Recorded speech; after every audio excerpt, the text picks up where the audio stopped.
Welcome to the show, Alex. Go ahead. I don't know if what got cut off, but you can just go ahead and kind of repeat Yeah, yourself. no, all good. No, perfect. Thanks for having me on. I was saying, appreciate you comparing my story to your story. I'll take that as a massive compliment because I reread your chapter this morning too, and your story is incredible. So let's roll with that, I guess.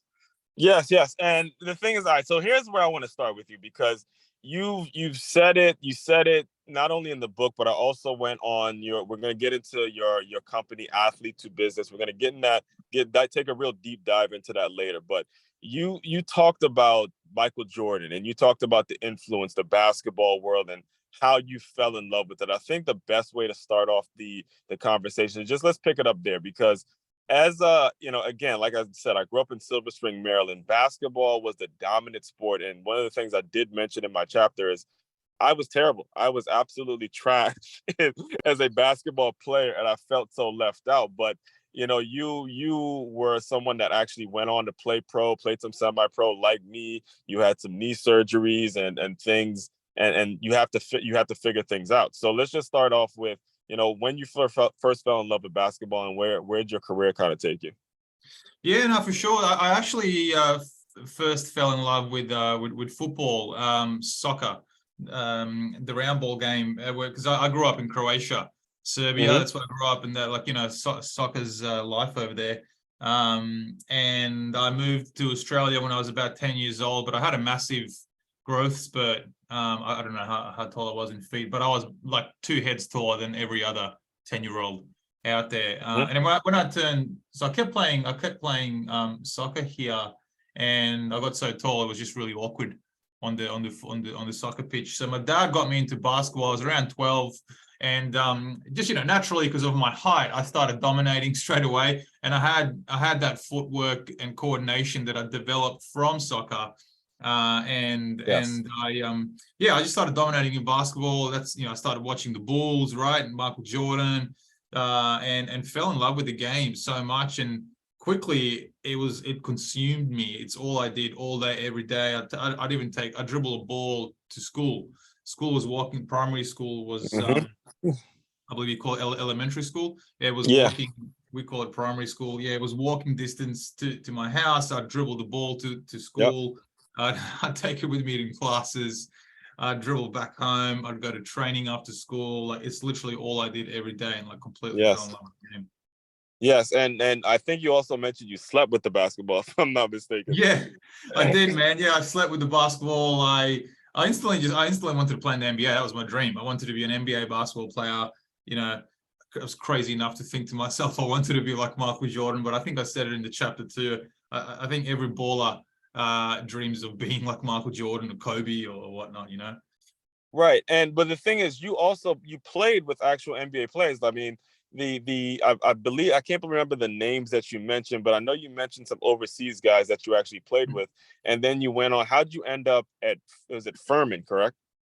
Yeah, I went to Furman, who had a good run in the NCAA tournament this year, by the way. I see you guys. Listen, I thought of you. I mean, you mentioned Steph Curry. I mean, the thing is the game of basketball, and I hate to cut you off on this, but I want people to understand the game of basketball is international. It's an international game, and it's not everyone just focuses on the NBA, but this game is played all over the world, and it's touched so many lives.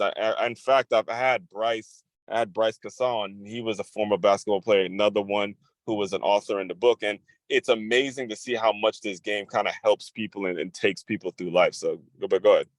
Yeah, no, definitely. I mean, you look at the NBA today. I mean, we can go on about this all day, but I'd say, the top 3 players in the NBA at the moment, you got Nikola Jokic, who's Serbian, Giannis Antetokounmpo is from Greece, and then Doncic from Slovenia. So I mean, they're all from overseas. But yeah, so just sidebar, Giannis is my guy. I like Giannis. Okay, Giannis yeah, is my there you guy, go. man. I love me some Giannis, man. I grew up an Iverson D Wade fan, but nowadays, if I gotta talk to my nephew, he's LaMelo and Steph Curry and all that. But I'm like, Giannis is that dude. He stayed loyal to his squad. I'm a Heat fan, but I like me some Giannis, man. But go ahead. Yeah, Giannis is incredible, man. I think he's like the modern day Shaq. He's so dominant. Yeah, and he got range, range. Yeah, like with that, range. it does not make sense for him to be ball, and then have the 3-point shot too. That's the scary part.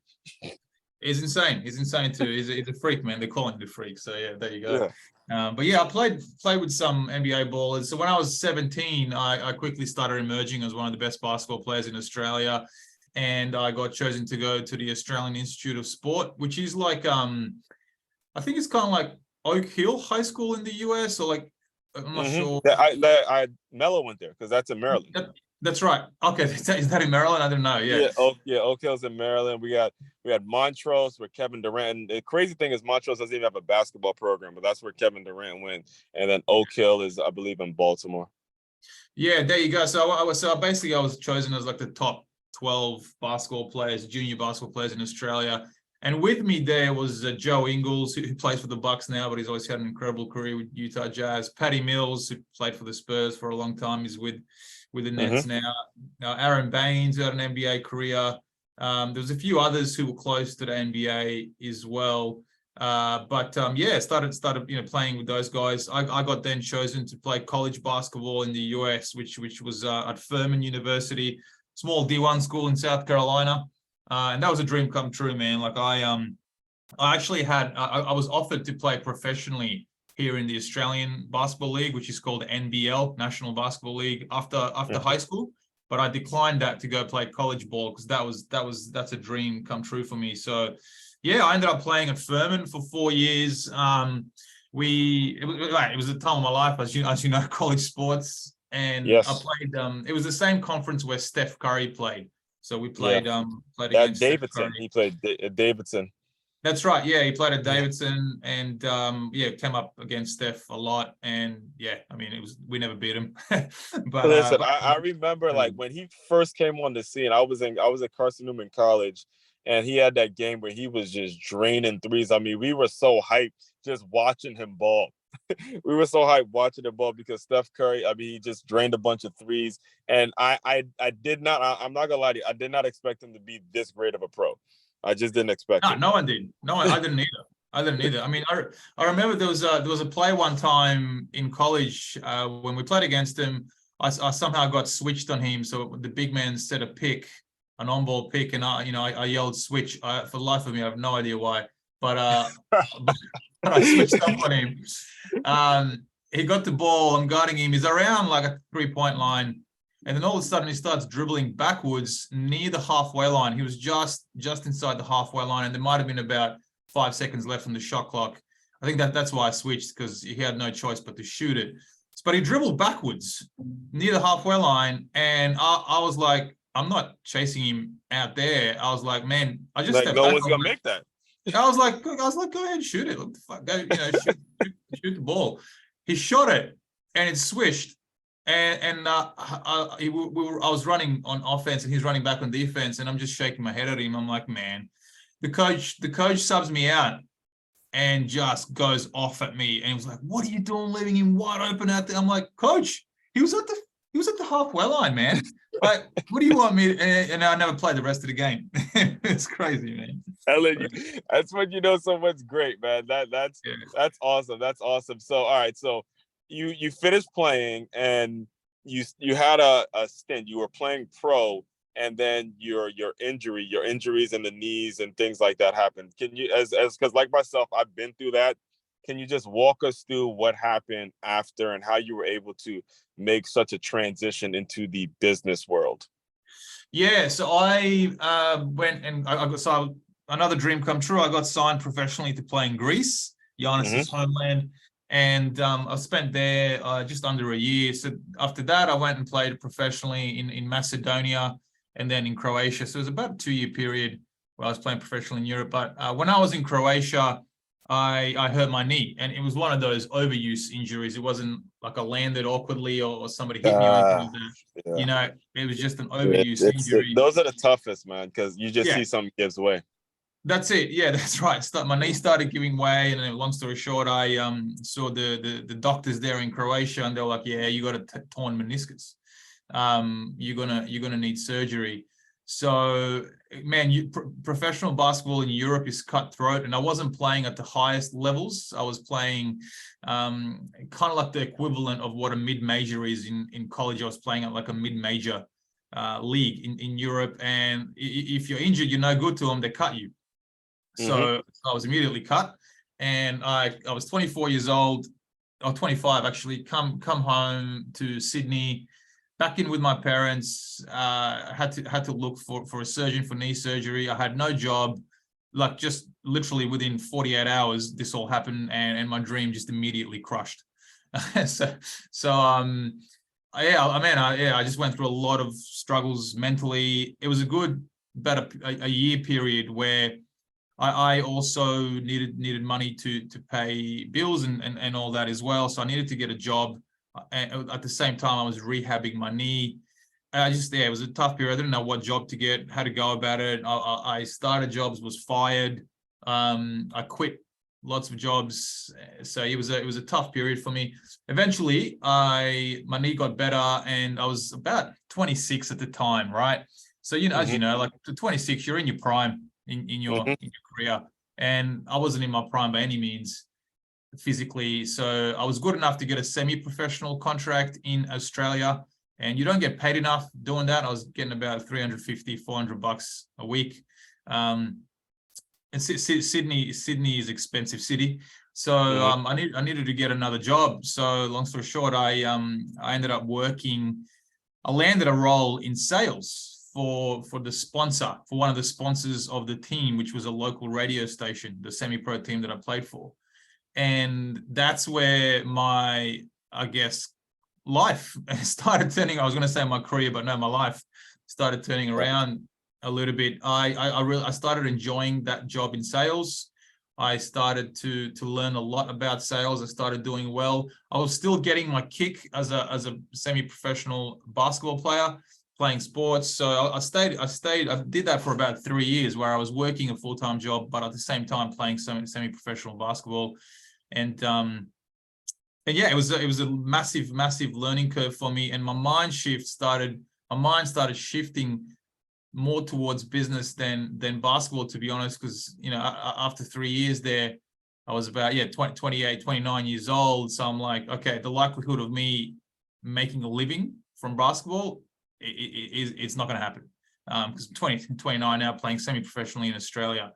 So yeah, eventually I got promoted for that particular company I was working for to come to their head office in Sydney. The team I was playing for was about a 3-hour drive from Sydney. Sorry, a 6-hour drive from Sydney. It's a regional town, but I moved to Sydney and started working full time. And now I wasn't playing basketball anymore at all, and more my focus was a full-time job, 9 to 5. And then that's when I felt like, okay, hold on, I'm working 9 to 5 in this corporate sales job.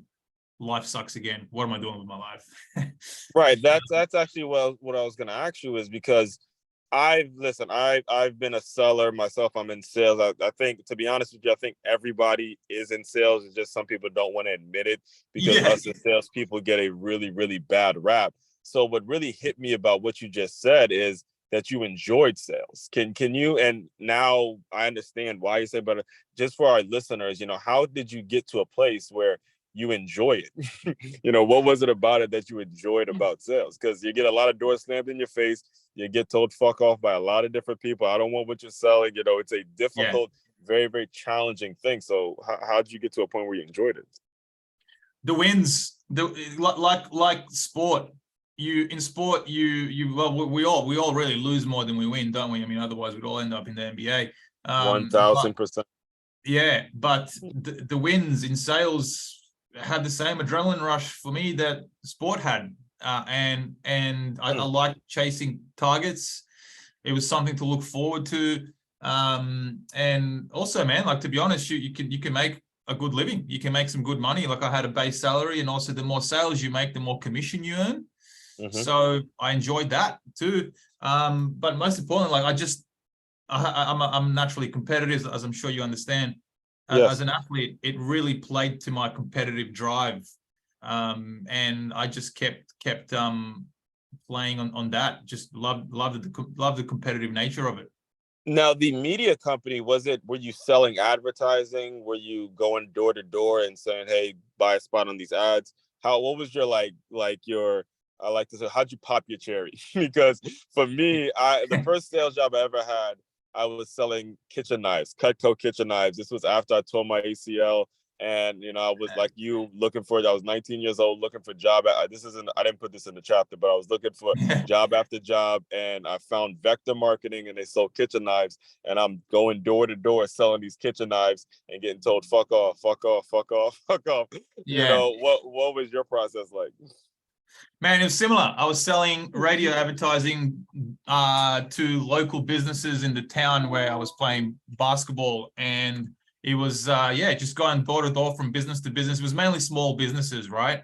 Like, hey, you guys want a spot on the radio? You can advertise your business. You reach more customers. Nah, fuck off. Okay, next one. Hey, you want a spot on the radio? You can advertise, reach more customers. Lots of people listen to the radio. Your brand will be heard. Nah, man, we don't need that. Get a lot. Cool. All right, you. How about you? You want, that's pretty much it, man. Yes. Well, I love that you broke it down like that, because you say something in your chapter that has, and again, I consider myself a lot like you. I listen to a lot of different podcasts. I read a lot of different business books, and we're gonna get into that in a second. But I really think you are the first person I ever heard put together something called a VBR. VBR. Oh, yeah. So can you please walk? I don't want to explain it because I don't want to butcher it. So I'll let you just explain VBR to the listeners, because that was the part of the chapter that said, "Yo, I gotta find this guy on LinkedIn and get him on the show," because that hit me. Yeah. Okay, so VBR stands for valid business reason, and I learned that after this first sales job. I went to another media sales job, but I'll come back to that later. And basically, I got sick of the constant rejection. And I thought to myself, well, I learned this eventually. There's got to be a better way to do it. How do you get less rejection? And then I learned in my later sales job that you have to approach businesses with a valid business reason for them to buy what you're selling. And that comes from research. So as an example, I'd be watching TV, right? And I see a business advertising that they have a 50%. Let's say like gyms was a massive target market for me. Yes. And there was a gym advertising on TV. Hey, we've got a 50% off for new members if they want to join the gym membership type of thing. I'm like, okay, interesting. Well, a lot of people listen to the radio when they're driving to work in the morning and driving home as well. In their car. People listen to the radio in their car. So then I'm like, interesting. So then I went and approached that business within the first 10 seconds. When I called them, I said, hey guys, notice you got a 50% off sale for new members. Saw that out on the TV. How would you like to reach those same people in the morning when they're driving to work, and also at night when they're driving home from work through the radio? Like, that's a valid business reason. Like they straight away are listening. You know what I mean? Like, exactly. That's what it means. VBI is you got to find a valid business reason to approach somebody. Absolutely. And when you think about it, and this is for you listeners, this is why I strongly, again, especially if you are a high school or a collegiate athlete, that you go out and buy the book, these are the things now that you have an opportunity to do as a youngin. You have an opportunity. The internet is filled with ads. They're filled with all this opportunity. You have to listen. One of the things that you did a great job, Alex, in explaining is sales is so much more about listening before talking. You got to listen to what people are wanting, and then you just give them that, as opposed to just shoving product and shoving offers and shoving services down their throat. They don't want to be bombarded with that. Even if your thing actually is something they need, based on the way you say it, they may not buy it. So you got to know exactly what, like, I love the example of a gym putting their stuff out, because you know that this gym paid money to have this advertisement. So somebody's calling them about that advertisement. All right, now I'm willing to listen. But if you don't do your research, you're going to get told, fuck off. I'm telling you, I've been there. All right. You gotta do your research. It's very important. And another thing that you just do a great job, I think, in there's these concepts. There's a lot of these concepts that you talk about when it comes to sales. I really want to get into when you were able to establish your business, the athlete to business. Can you just talk about where that came from, and how when did that idea start sparking for you? Yeah, so after my semi-pro basketball career, I was working full-time only, and I had nothing else in my life, and I felt like I had no purpose, no dream anymore. It's like, all right, what am I doing now? I'm just working 9 to 5. And I thought to myself, all right, I want to be an entrepreneur. I want to be a business owner. I want to work on my own terms. So I don't know what I wanted to do, what kind of business, but I just immersed myself into business podcasts, business books, and just started learning. At the same time, I was working in sales, so I was learning a lot about business already, right? Like I was learning how money is generated, how revenue is generated, how to make profits, all that by working in sales. And along my journey in sales, I just noticed a lot of other athletes who were doing really well in sales because of that competitive nature. But Right. I also noticed a lot of athletes struggle with the transition after sport, just like I did. And a lot of athletes have no idea the career that they can have and the education that they can have by actually working in sales and various other business roles. So yeah, I started athlete to business on the back of that nature. So essentially we recruit athletes into businesses who are looking for salespeople, marketing professionals, et cetera, et cetera. So essentially we're raising awareness to the business world of the value that athletes can bring to their business. And at the same time, we're raising awareness to athletes of their amazing careers that they can have in the business world. So now we essentially connect athletes with businesses who value that athlete experience. And I started the business on the side whilst I was working full time, and for 2 years actually, it was a crazy time that. And then in 2020, I launched into it full time a week before COVID hit. And man, it's been a journey since 2020. We've got 5 people in the business now, and slowly growing. Now, what has been the resistance that you felt? Because I'm with you 1000%. Again, I run around with a name like Aswand Cruickshank. I was told at a very young age that I'm gonna have to be selling something. The whole 9 to 5 getting a job, that life was not gonna be for me. I found that out very, very early. But what I've noticed, like you, is I see athletes who get comfortable, especially in my sport. Football was my sport, and there was the full scholarship guys, and they just walk around with this mentality as if they've made it. They have this mentality as if people are going to do something for them. So when you start throwing sales at them, when you start talking about research, when you start talking about things that they have to do that's going to get them out of their comfort zone, does that present a challenge for you in any way, or is there resistance that you feel when it comes to merging those two worlds from business to sales professionals? Yeah, it does. A lot of athletes are used to being told what to do and when to do it. Like, as you know, as a college athlete, you're told what time to come to training, Right. what time to go to gym, what time you catch the bus to go game, the flight, all that. Time you go to sleep, Yeah, study hall. that's right. Yeah, study hall too. I remember that. And also as an athlete, you're celebrated a lot as well. Like people celebrate you. You looked at Got a as head. this. Your head is swell, man. My high school coach used to say it all the time. He's like, the head is too swell, man. You get college coaches coming in, you slobbering all over you. You don't know. Yeah, your head get too swell. that's right. Yeah, like you get a bit of an ego, all that, which is awesome. But then when you transition into the real world, and most of us, 99% of college athletes end up going pro in something other than their sport. That's just the reality of it. It's a shock to the system. No one's celebrating you anymore. No one cares about how good you are in sport. It's like, hey, can you put together this spreadsheet for me? Are you good at putting together spreadsheets? I hate to cut you, but that shit happens like instantly, guys. I mean, listen, athletes, anybody listen, that shit happens instantly. Okay. The game is over. The last game is over. I'll never forget my last game. It's over.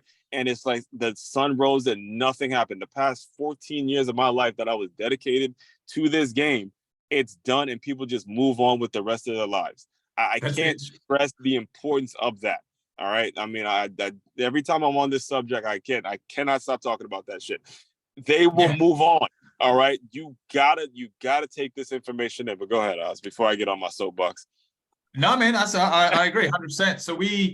So I speak to athletes, and this is the mistake that I made. That it took me a good 2 years to get used to that life of no one gives a shit anymore about my athletic prowess. It's all about what can I do for them now. So we teach athletes to switch their mentality from, because athletes are so used to doing something that they're passionate about, which is their sport. And then when we do something else, we find it really weird to do something that we're not passionate about. So we teach athletes to, as soon as they transition from sport, whatever they enter, focus on learning and upskilling. Be proactive. You got to know, because that's one of the things. Like as an athlete, yeah, you are proactive in working hard in your sport, but you're kind of told what to do all the time.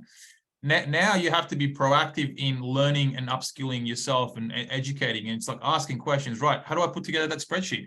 You'll hate it. It's going to be boring. And most sales jobs that I did, I was never really passionate about it. Yeah, I enjoyed it here and there, but there was nowhere near that same passion like I had when I was playing basketball. I have that in my business now, but not when I was working in a sales job. But however, I eventually switched my mindset to, okay, you know what? I'm just going to learn as much as I can in this sales job. So one day when I am running my own business or whatnot, I'll be much more equipped to run my own business. So that's why we're very passionate about pushing athletes into sales, not because they're going to be passionate about it, probably not going to enjoy it, but fuck, you can learn so much by working in sales.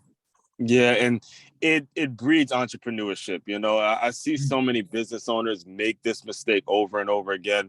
They get an LLC, they go get a fancy logo, they go pay for a website, they go pay for shirts and all the stuff, all the semantics and the things that from the outside looking in, it may look like you're in business. And then the sales part of it, it's dead. They have no sales whatsoever because you've avoided doing the most difficult thing in business, which is going from $0 to $1.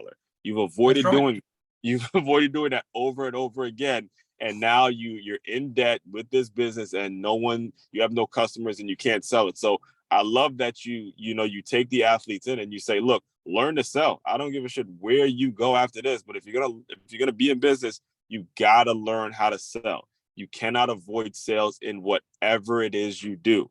All right. It's very important. I believe it was Grant Cardone who famously said, look, the poor middle class, these people are selfish. The people let me not say that. The people who say they don't need a lot of money are selfish.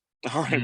Folks who say they don't need a whole lot of money are selfish because they're thinking about themselves and not thinking about how can my family eat? What about my church? What about my community? That's why the folks who are really into sales, this is why we get looked at like we're sketchy at times, but at the end of the day, it's because our heart is really big and we understand the importance of this stuff. 100%, man. I love that. That analogy of them being selfish. Now I totally know what you mean.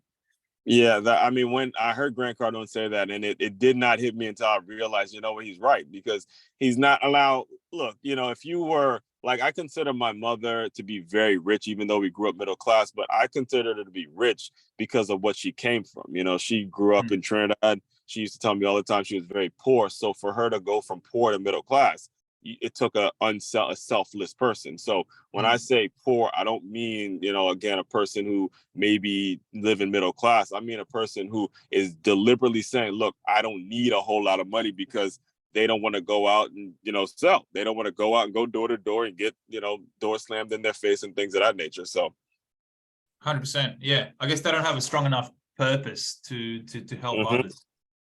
And yeah, that's what it's all about. That's what this game teaches you. So, kind of let's kind of talk about where you are now. What's the future look like when it comes to what you're doing in business and things of that nature? Yeah, so we're at the moment our focus is on Australia and Southeast Asia here as well. And we partner with hundreds of businesses all across these two regions that love hiring athletes. And so at the moment, what's consuming my day-to-day is delivering for our business clients and finding them athletes who are going to be valuable for their business. And then at the same time, helping lots of athletes transition into a career in business. That's still the main focus of what we do. In the future, we definitely want to launch our business in the US as well, because I think there's a lot of Yeah, Yeah, a that was massive actually market. question Mm. is like, if there's an athlete listening now, how do they get in touch with you? How do they kind of proceed with what you got going on? Yeah, so you can just check us out on Instagram. We do a fair bit at Athlete to Business, and then on LinkedIn as well at Athlete to Business. You can follow me on LinkedIn, Alex Opacic, OPACIC, and I post a lot of content about athlete transition, sales, how to succeed in sales, how to run a business as well from a sales point of view. I put a lot of content out there, which LinkedIn's another tool that I preach to athletes to get onto a lot more than Instagram. I think for me personally, a lot of entrepreneurs, LinkedIn is the one of the best social media platforms you can utilize to grow yourself, to grow your network, and honestly to grow your net worth. If it wasn't for LinkedIn, I wouldn't have a business today. Wow, that's heavy, man. That's heavy. Is that actually how you heard about the six-figure athlete? Yeah, Taj Yeah. and I got Yeah, connected. he Yeah. taught me. Taj, if you listen, but he taught me how to use it. That I didn't know how to use it for the longest time.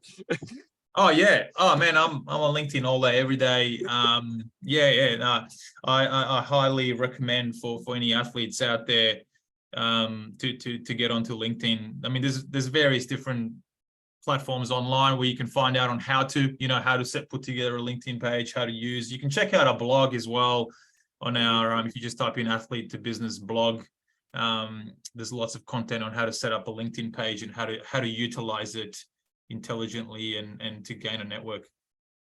Excellent, excellent, excellent. All right. So first of all, I want to be very respectful of your time. Thanks to you again for coming on. But the way, well, actually, before we do that, is there besides LinkedIn, is there any other way that you want to put it out there in terms of getting in touch with you? We do Instagram as well, because there's a lot of athletes that still live on Instagram. So at Athlete to Business, people can get in touch there as well. But yeah, it's predominantly those two platforms. Like I said, you can check out our blog as well, which has a lot of content. But yeah, LinkedIn or Instagram. LinkedIn is the main thing. And actually, one more thing I want to get this in as well. With the way things are structured now with NIL deals, has that shifted your business focus? Has that changed it at all? Has that helped? Can you speak on how you were able to kind of navigate when it comes to the NIL deals? So what do you mean the NIL deals? So nowadays, I'm sure you heard, but college athletes can actually get paid now. Oh yeah, sure. I have. I'm going to be completely honest. Since it's been a long time since I've been following college sports and all that properly. I've got obviously with the business, I've got two little ones as well. I hardly have time to drink my tea. Listen, well, I'll tell. I'm glad you said, because I'll tell you now. Hopefully, it does help. But they're high school kids now, big time high school players that are cutting about 6-7 figure deals through NIL. They're allowed to get paid. They're college football players, college basketball. Yeah, they're allowed to get paid now. They're allowed to get paid. Okay. I believe the Heisman Trophy winner Caleb Williams cut a deal with a sponsor that's like, close to $2 million as a college kid. And these are things that are now allowed. Wow. Okay. That's I did see something. People are probably thinking I'm living under a rock now. But I don't know if it got mentioned, guys. He's doing this interview from Sydney. All right, he's not in the U.S. The podcast is going international, baby. It's going international. So you're used to, and that's what gets me too, is you're used to people going pro. Like, that's not a big deal, but out here in the U.S., it was like a major violation to pay a kid when they're still in college. But you're in a situation where you decide to go to college and not take the money. So that's why it's almost like catching up to the rest of the world with this deal. Yeah, it was for me personally, it was like a more long-term decision. I think long-term for my life and everything, would have been better to go to college. But in terms of college athletes getting paid, I mean, college athletes generate, as you know, billions and billions of dollars for the NCAA and various different schools. So I mean, I'm not surprised that they're paying athletes, as long as they are also teaching these athletes on how to use that money and invest. I mean, I'm not sure exactly how much they're paying That, him, that but that's what I'm saying. So that's why I brought it up, because they're not. They're not. oh, It's okay, such a okay, it's such a mess right now, because let's just be 100. Let's keep it all the way 100. The college. We'll even use your sport as an example. The college player at Duke, like what was the guy's Pancho the last oh year, yeah, but yeah, he's number one draft pick. Yeah, the Banchero. number one Pancho, yeah. So he's going to make money, but the player at Furman is not going to make the same money. So it almost tips the scale a little bit. So if all college athletes to get paid, and you get the guy at Duke versus the guy at Furman, now it just becomes something that's unfair. And that's been the dilemma. That's been the problem, is now that you just kind of put it out there that they can get paid. Now things are becoming a problem, because everyone's not going to get that fair opportunity. And that's where, again, this book that we are part of becomes even more important for every athlete to read, because it kind of helps level the playing field. Yeah, no, absolutely, and I think also it sends the wrong message to college athletes as well, because it's like That's another problem. yeah, it's such a they're so young, like I don't know, in between 19 to 23 years old, 18 to 22, like that's the average age of college athletes. And if you're paying them to play as well, I mean, we as college athletes, I think we already focus more on, let's be honest, when I was a student athlete, I was an athlete student, if I'm going to be honest, which is wrong. Yeah. I should have focused on school a lot more than I did. And I know a lot of other athletes, like let's just be 100 here, a lot of other athletes focus on sport more than they do school. Now is even a bigger reason to focus more on sport than school. Exactly. So, and you never know what's going to happen. Like Banchero could, I mean, he's number one draft pick. Man, he could have a career-ending injury. Now what? So I think you just have to be careful. I mean, I'm hoping they're careful, and I'm hoping there's things there on how they're paying these athletes and making sure that they're still focusing on school first, rather than their sport. Because I mean, you've seen there's in history lots of number one draft picks in the NBA. I mean, where are they now? What are they doing? Like, what's that dude from Canada? Anthony Bennett. I don't know if you remember. He was a number one draft pick. But Exactly. I don't think he even lasted in the NBA more than a year for whatever reason. Yeah, I mean, not only yeah. that, but NFL to college. I mean not college, but the quarterbacks, the amount of quarterbacks that busted. It's such a mess. And one of the things that made me want to be a part of this book was that, because I already see where it's going. I see the problem, and it's again, we can sit up here and talk about it, but there's so many things, so many holes that are not being filled, and it's just going to take a lot of trial and error.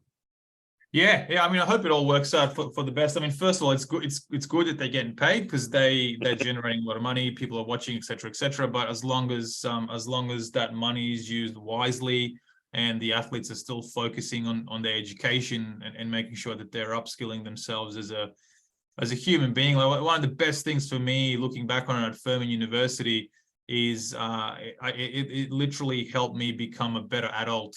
Yes. all around person, worldly. At Furman, there was students from all around the world. They really made you focus on school. So I became more than an athlete at Furman.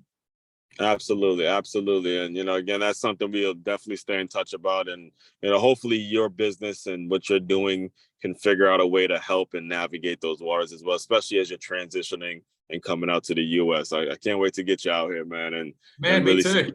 big Me things. too. We're making all the mistakes here in Australia first, and then Yes, once sir. we cut that out, we'll come into the US. I know it's the big dog there. It's competitive, big leagues, right? So yeah, we'll see how we go. Never waste a good mistake. Learn from it. Mr. Robert Kiyosaki said that one. That's it. 100% true. All right, so Alex, the way I close out all my shows is I want you to use your imagination, and I want you to just go back to that guy that had to let his playing career go. He's looking for a doctor. He has surgeries.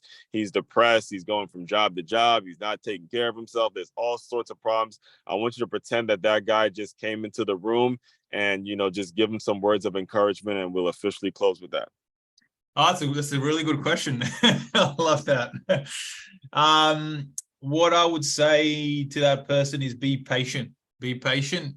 life is long, and there's so much more value and learnings that you can stow upon other people that you have, but you don't realize yet, and you will, but you have to be patient, focus on the present, and just keep learning in the business world.